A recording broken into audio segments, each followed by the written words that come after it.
আমরা আমার ভাইকে সাথে রেখে একথা বলতে চাই, এই দেশে এখন আর সাদা কালো আর কোন সুন্নিদের গ্রুপ নাই। বড় করে বলুন, এই দেশে সুন্নিদের আর কোন গ্রুপ, সুন্নিদের কোন অংশ, এই দেশে সব 12,000 দরবার এক জায়গায় এসে নারায়ে রিসালাতের স্লোগান বাংলার সংসদে পৌঁছানোর জন্য আমরা সকল সুন্নির ঐক্যবদ্ধ। ঠিক কিনা? হাত তুলে বলুন ঠিক না বেটে, সকলে বলুন ঠিক কিনা? আল্লামা তাহেরের বিরুদ্ধে মামলা আমরা কখনো মেনে নেব না। ঠিক কিনা? শরফুদ্দীন চিশতির মাজার নিয়ে ষড়যন্ত্র সুন্নিরা মেনে নেবে না, মেনে নেবে না, মেনে নেবে না। ঠিক কিনা? আল্লাহ রাব্বুল আলামিন আমাদেরকে কবুল করুন। আমরা এই বাংলাদেশে কোনো নবী আসেননি, এই দেশে কোনো রসুল আসেননি, নবীর তাসির এসেছে। কিন্তু এই দেশে সুলতান আরিফিন বাইজিদ বুস্তামি এসেছেন প্রায় 1300 বছর আগে। এই দেশে বাবা শাহজালাল আমিনী এসেছেন 800 বছর আগে। এই দেশে শাহ মখদুম রূপস এসেছেন ইসলাম প্রচার করতে।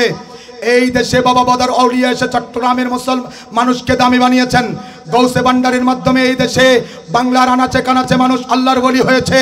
এই দেশ বাবা শাহজালালের দেশ, শাহ ফরানের দেশ, শাহ মখদুমের দেশ, শাহ মখদুমের দেশ, এই দেশ শাহ আমানতের দেশ, এই দেশ ইমাম শেরে বাংলার দেশ, এই দেশ গৌসে ভান্ডারির দেশ, এই দেশ শাহী সিরকুটের দেশ, এই দেশ রাহাতুল্লাহ নকশবন্দি নুরুসসাবানাইমির দেশ, এই দেশ নেসারুল্লাহর দেশ, এই দেশ ইজাবতুল্লাহর দেশ, এই দেশ হুজুর আল্লামা মাসিউদ্দৌলা মতিউদ্দৌলা মাদ্দাজিল্লাহুল আলীর দেশ, এই দেশ শরফুদ্দীন চিশতির দেশ।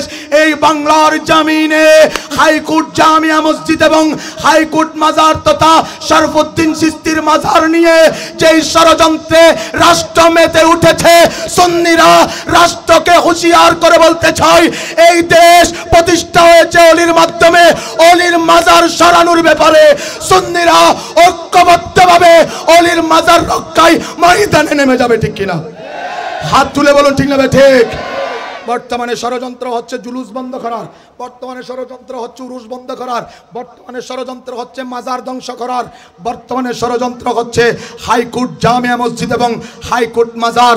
যে হাইকোর্ট জামিয়া মসজিদ আমার হুজুর আল্লামা শহীদ নুরুল ইসলাম ফারুকের স্মৃতিধন্য, যে হাইকোর্ট মাজার হাজা গরিব নওয়াজের রক্তি জিগর, হাজা গরিব নওয়াজের বংশধর হুজুর সৈয়দ শরফুদ্দীন চিশতির মাজারকে হাইকোর্টের ভিতর থেকে স্থানান্তর করা মানে হলো এই দেশে মাজারওয়ালাদের সাথে বেঈমানি করা। মাজারওয়ালাদেরকে নিয়ে যদি ষড়যন্ত্র হয়, মাজারওয়ালারা হাতে ছুরি পরে বসে থাকবে না। ঠিক কিনা? হাত তুলে বলুন ঠিক না? ঠিক। জান দেব, মাল দেব, সময় দেব, সময় যাবে, জান যাবে, মাল যাবে। ইমামে হোসাইন জান দিয়েছেন, ইসলাম জিন্দা होता है हर करबला की बात। এজিদ যেদিন বিজয় হয়েছে মনে করলেও পরাজিত হয়েছিল এজিদ, বিজয় হয়েছিল ইমামে হোসেন। তারা মনে করেছিল মুজাদ্দিদে আল ফেসানিকে দুনিয়া থেকে পাঠিয়ে দিয়ে দ্বীনে ইলাহি প্রতিষ্ঠা করা যাবে। একজন মুজাদ্দিদে আল ফেসানি দ্বীনে ইলাহিকে ধ্বংস করেছে। অতএব বাংলার জমিনে যদি তারা মপ সৃষ্টি করতে চায়, বাংলার জমিনে যদি তারা মাজার নিয়ে ষড়যন্ত্র করতে চায়, আমরা ঘরে বসে থাকবো না। আমাদের রাজনীতি আওয়ামী লীগ বিএনপি হতে পারে, আমাদের রাজনীতি অন্যান্য হতে পারে, কিন্তু আমাদের বুক ভরা মোস্তফার প্রেম আছে, আমার নবীর প্রেম নিয়ে আমাদের মাজারওয়ালাদের পক্ষে আমাদের ঐক্যবদ্ধ হওয়ার দরকার আছে না নাই? হাত তুলে বলুন না আছে না নাই? বড় করে বলুন আছে না নাই? অতএব আপনার রাজনীতি এক জায়গায়, আপনার তরিকত এক জায়গায়, আপনার তরিকত এক জায়গায়, আপনার আকীদা এক জায়গায়, আপনার নবী প্রেম এক জায়গায়। আপনি যদি রাজনীতির শীর্ষ মহলে থেকে সুন্নি হয়ে সুন্নিদের পক্ষে যদি কথা বলতে না পারেন, আপনার শক্তির কোনো লাভ নেই। ঠিক না? ঠিক। আপনি মূল পোস্টে আছেন, কথার কথা, আপনি কমিশনার, কিন্তু আপনি কমিশনার হয়ে আপনার ওয়ার্ডের মধ্যে যদি মাজার ভাঙা হয়, আপনার কমিশনারগিরিতে কিছু হবে না, কারণ কমিশনারগিরি চলে যাবে নবী প্রেম থেকে যাবে। সুবহানাল্লাহ বলুন না? কমিশনারগিরি চলে যাবে, নবী প্রেম থেকে যাবে, মন্ত্রীগিরি চলে যাবে, পালিয়ে চলে যেতে হবে। কিন্তু ভিতরে যদি নবী প্রেম থেকে এটা থাকবে কি থাকবে না? অতএব মাজার নিয়ে ষড়যন্ত্র সুন্নিরা মানবে, আল্লামা তাহেরির ব্যাপারে মামলা সুন্নিরা মানবে। আল্লামা তাহেরি 12 রবিউল আউয়াল ছিল ঢাকায়, মারামারি হয়েছে বিবারিয়ায়, গায়েবী মামলা আমার ভাই আল্লামা তাহেরির বিরুদ্ধে ঢুকিয়ে দিল। বলতে চাই আল্লামা তাহেরি একজন নয়, ভাই গিয়াসউদ্দিন তাহেরি একজন নয়। ভাই গিয়াসউদ্দিন তাহেরি যেখানে যায় বসলে হাট হয়, দাঁড়ালে বাজার হয়, হওয়ার কারণ হলো পিছনে তাহেরি। তাহেরি তাহেরি বাবা তাহের শাহর নামের তাসিরে আল্লাহ তাহেরির দামও বাড়িয়ে দিয়েছে। অতএব আমি আপনাদের খেদমতে আরজ করতে চাই, আল্লাহ রাব্বুল আলামিন আমাদেরকে মিলাদুন নবীর সাথে থাকার তৌফিক দান করুন। স্পিকারও যাতে লাগবে না, একটু সালাতুন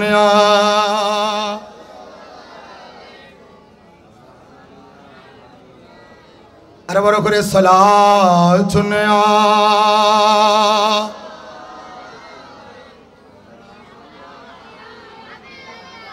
সিলেবাস হতুন দুইয়াঙ্গে দে একখান আছে তো সাদে সতুন খোয়াঙ্গে দে দুইয়াঙ্গে দে ওয়াবুদুল্লাহ ওয়ালা তুশরিকু বিহি শাইয়্যা, ইয়ার পর আর একখান আছে না নাই, ওয়াবিল ওয়ালিদাইনি ইহসানা। আমার আল্লাহ বলছেন ইবাদত আমার, তাজিম মা বাবার, ইবাদত আমার সম্মান মা বাবার, ইবাদত আমার দয়া মা বাবার, ইবাদত আমার ইনকাম মা বাবার। কিন্তু আমরা এত বড় নাফরমান, বাবার বিটা বিক্রি করে বিদেশ গিয়ে টাকা পাঠাই শ্বশুরের অ্যাকাউন্টে। আরো বড় করে ওনারা গরম দে তাহলে ঠিক কথা হস্ত দে না, জামির ডলে বাফারাইলি মা নথাইলি বন্দা খামাই লই যাই মার কদমত ফেলাই নেবেলি, তারপরে বুঝিবে না ভাই মা বাপ কত বড় ডস জিনিস। মা না থাকলে মামারা পর হয়ে যায়, বাপ না থাকলে সাসারা পর হয়ে যায়, মা না থাকলে খালারা পর হয়ে যায়, বাপ না থাকলে বাড়ির মানুষ কবর নেয় না। মিলাদুন নবী চলে যাবে, ফোন আপনার কাছে আসবে না। মামাতো বোনের বিয়ে চলে যাবে, ফোন আপনার কাছে আসবে না, কারণ আপনি তো দামি গিফট দিতে পারবেন না, টিম হয়ে গিয়েছেন। আপনি তো মিলাদুন নবীতে চাঁদা দিতে পারবেন না, টিম হয়ে গিয়েছেন। বা এখনো চিন্তা করছেন আপনারা মা বাবা আছে, বুঝতে পারছেন না নেজামির মতো যেদিন মা বাবা হারাবেন, এই নেজামিকে কত কষ্ট করতে হয়েছে। এই সাইফুল ইসলাম নেজামিকে চন্দ্রগুনা থেকে ফান্তাবাদ খেয়ে চট্টগ্রাম বিশ্ববিদ্যালয়ে ফাইনাল পরীক্ষা দিতে যেতে হয়েছে। ফান্তাবাদ খেয়ে গিয়েছি, ফান্তাবাদ খেয়ে, শুধু মা বাবা না থাকার কারণে। মা বাবা না থাকলে ভাই বোনের কাছে পর্যন্ত দাম থাকে না। ভাই আপনারা মা বাবাকে সম্মান করুন, কারণ মা এমন জিনিস, পুষ মাসের শীতে আমাদেরকে টাকা দিলেও আমরা পানি ব্যবহার করব না। আর আপনি যখন পুষ মাসের শীতে আপনার মায়ের কোলে প্রস্রাব করেছেন, সাথে সাথে আপনার মা পবিত্র হয়ে আবার আপনাকে বুকে নিয়েছে। আপনার মা আমার আপনার জন্য কত কষ্ট করেছেন। 4 বছর বয়সের পর থেকে যখন হাত পা নাড়তে জানেন তখন শত্রুকে মারেননি। সর্বপ্রথম 5-6 মাস বয়সে লাথি মারা যখন গর্ভে শিখেছেন, মায়ের পেটে লাথি মেরেছেন, মায়ের পেটে লাথি মেরেছেন। 10 মাস 10 দিন হওয়ার পর দুনিয়ার জমিনে যখন এসেছেন, হাও মাও করে আপনি কেঁদেছেন। আপনার মা মৃত্যু সম কষ্ট সহ্য করে হেসে দিয়েছে। আপনার মা আপনার জন্য কেমন করেছে, 2 বছর দুধ পান করালো। আপনার বাবা আপনাকে বছরের পর বছর মাথায় টেনশন নিয়ে ঘুরেছে, আপনাকে কিভাবে দুধ খাওয়ানো যাবে, আপনাকে কিভাবে হরলিক্স খাওয়ানো যাবে, ফ্রুটস খাওয়ানো যাবে, আপনি কিভাবে বড় হবেন, ইউনিভার্সিটি পড়ানো যাবে, আপনাকে কিভাবে বিদেশে পাঠানো যাবে। এভাবে টেনশন করতে করতে বাবাগুলার চুল পেকে গিয়েছে, দাড়ি পেকে গিয়েছে। না হলে এত বয়স হয়নি, চুল দাড়ি পাকবে কেন? আমাদের টেনশনে, ছেলেদের টেনশনে। কখনো ছেলেরা বাবার পাশে গিয়ে বলেনি, বাপরে অনেক করেছো, তোমাকে ধন্যবাদ, তোমাকে ধন্যবাদ। বারবার বলেছি, জন্ম দিয়েছো, বিল্ডিং দিতে পারোনি, জন্ম দিয়েছো, টাকা দিতে পারোনি, জন্ম দিয়েছো, গাড়ি দিতে পারোনি, বাড়ি দিতে পারোনি, এরকম করে খোঁটা দিয়েছি। বলিনি কখনো বাবারে আর কিছু দিতে না পারলেও দুনিয়ার সূর্য, দুনিয়ার চাঁদ দেখার সুযোগ দিয়েছো। আমি আপনাদের খেদমতে আরজ করতে চাই, আমার আল্লাহ বলেন ওয়ালাক ওয়া কাদা রাব্বুকা আল্লা তা'বুদু ইল্লা ইয়াহু ওয়া বিল ওয়ালিদাইনি ইহসানা। ইনশাআল্লাহ আজিজ। ও ভাই কত তারিখে শুনলাম রে খড়ের নাম কি? আদর্শ গ্রাম 22 তারিখ বাদ এসা আদর্শ এইসব আদর্শ গ্রাম 22 তারিখ বাদ এসা ইনশাআল্লাহ আমি গুনাহগার আসবো, আপনারা যাদের যেতে ইচ্ছে করে ওখানে যাবেন, ওখানে অন্য টপিক ইনশাআল্লাহ আলোচনা হবে। আমি আপনাদের খেদমতে এতটুকু বলতে চাই, মা বাবার সেবার দরকার আছে না নাই? হাত তুলে বলুন তো দেখি, সবাই সবাই সবাই বলুন আল্লাহ, বড় করে বলুন না আল্লাহ আমাদেরকে শ্বশুর শাশুড়ি থেকে মা বাবাকে বেশি ইজ্জত করার, ভালোবাসার তৌফিক দান করুন, আমিন। আর হত্তর না ফরমান করতে না, মায় বালা বিক্রি করি আর ফাস্টফুড বানাই, আর আই বিদেশত টিয়া ফাটাই দি ওর গলার সিং বানাই ফেললি, হত্তর না ফরমান আই ওর সিং বানাই ফেললে টিয়া ফাটাই দি হতুন বিদেশ, কিন্তু আমি বিদেশ গিয়ে আর মার বালা বিক্রি করি, বালাই হন বালা, ওই বালা যেই বালা আদ দাদির ওর ইয়ে দিই, আদ দাদি আর মারে দিই, এই বালা কুটি টিয়া দিও কিনে বাজে তুনু বালায় নন্মেদের খাসারা আছে দে, খাসারাই ন কুটি টিয়া দাম। আমার স্ত্রী আমার মায়ের থেকে এক জোড়া কানের দুল পেয়েছে, কেউ একজন বলছে ও সাইফুল তোমার মায়ের কানের দুলগুলো তো পুরাতন হয়ে গিয়েছে, তোমার মায়ের এই কানের দুলগুলো একটু স্বর্ণের পানি দিয়ে দৌত করে এনে তোমার বউয়ের কানে দাও। আমার স্ত্রী আল্লাহ তাকে রহমত করুক, সে বলছে আমার শাশুড়ির ময়লা যেগুলো কাঁধ থেকে স্বর্ণে লেগেছে, স্বর্ণের চাইতেও আমার শাশুড়ির খুশবুটা আমার চাইতে বেশি দামি, স্বর্ণের চাইতে বেশি দামি। সেদিন থেকে আজ পর্যন্ত সেই ওট মডেলের কানের দুলটা আমার স্ত্রী দিয়ে থাকে। কেন?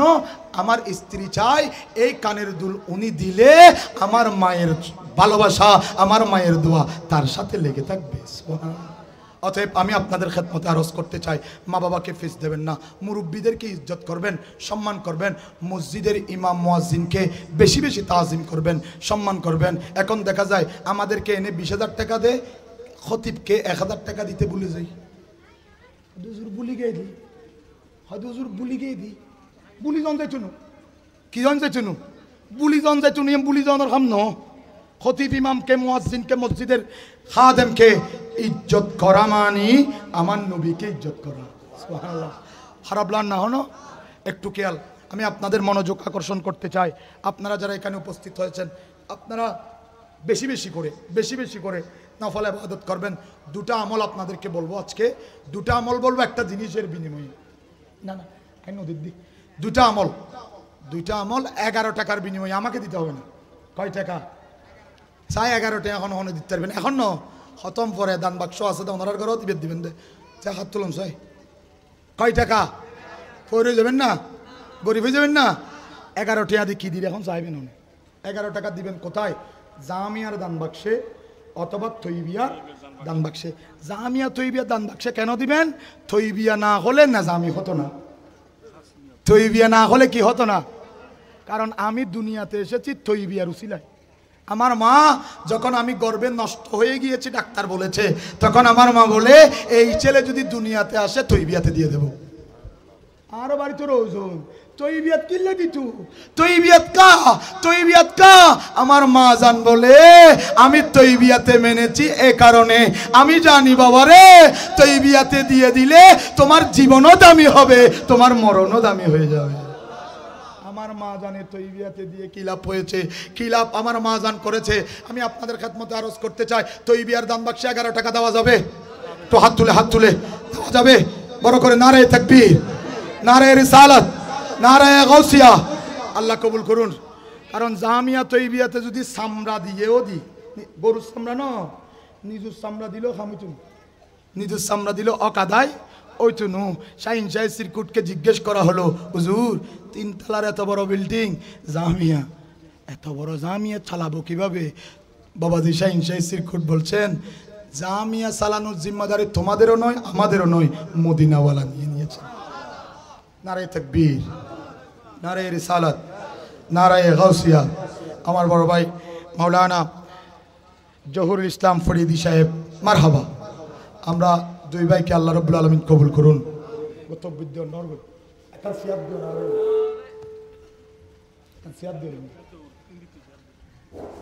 নারায়ে তাকবীর, নারায়ে রিসালাত, নারায়ে গাউসিয়া।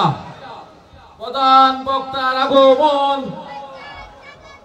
প্রধান বক্তার আগমন। শুভেচ্ছায় স্বাগতম।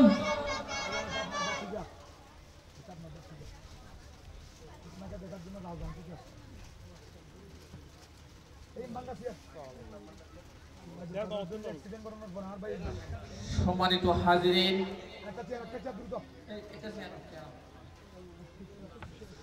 সম্মানিত হাজিরিন, আমাদের আজকের আদিলপুর সমাজ ও যুব উন্নয়ন কমিটি কর্তৃক আয়োজিত ঐতিহাসিক 17তম সুন্নি সম্মেলনের সম্মানিত প্রধান বক্তা হাসনাবাদ জামে মসজিদ ঢাকার সম্মানিত খতিব জনাব মাওলানা মুহাম্মদ মুফতি জহিরুল ইসলাম ফরিদি মাদাজিলুল আলী সাহেব ইতিমধ্যে আমাদের মঞ্চে উপবিষ্ট হয়েছেন। ওনাকে আদিলপুর সমাজ ও যুব উন্নয়ন কমিটি এবং আদিলপুর সমাজের প্রবাসী বৃন্দ ও এলাকাবাসীর পক্ষ থেকে শুভেচ্ছা ও স্বাগত। মারহাবা, আক্কুবে দিও মারহাবা, বড় করে বলুন না মারহাবা, আরো বড় করে বলুন মারহাবা। আমার ভাইজান উনি 88 দরবারে আমাদেরকে ফ্লোর দিয়ে নিচে বসে থাকেন। এজন্য আজকে ওনার তাজিমে আমি আর আলোচনাতে সামনে যাচ্ছি না। আমরা আমার ভাইকে সাথে রেখে একথা বলতে চাই, এই দেশে এখন আর সাদা কালো আর কোন সুন্নিদের গ্রুপ নাই। বড় করে বলুন, এই দেশে সুন্নিদের আর কোন গ্রুপ, সুন্নিদের কোন অংশ, এই দেশে সব 12,000 দরবার এক জায়গায় এসে নারায়ে রিসালাতের স্লোগান বাংলার সংসদে পৌঁছানোর জন্য আমরা সকল সুন্নির ঐক্যবদ্ধ। ঠিক কিনা? হাত তুলে বলুন ঠিক না বেটে, সকলে বলুন ঠিক কিনা? আল্লামা তাহেরের বিরুদ্ধে মামলা আমরা কখনো মেনে নেব না। ঠিক কিনা? শরফুদ্দিন চিশতির মাজার নিয়ে ষড়যন্ত্র সুন্নিরা মেনে নেবে না, মেনে নেবে না, মেনে নেবে না। ঠিক কিনা? আল্লাহ রাব্বুল আলামিন আমাদেরকে কবুল করুন।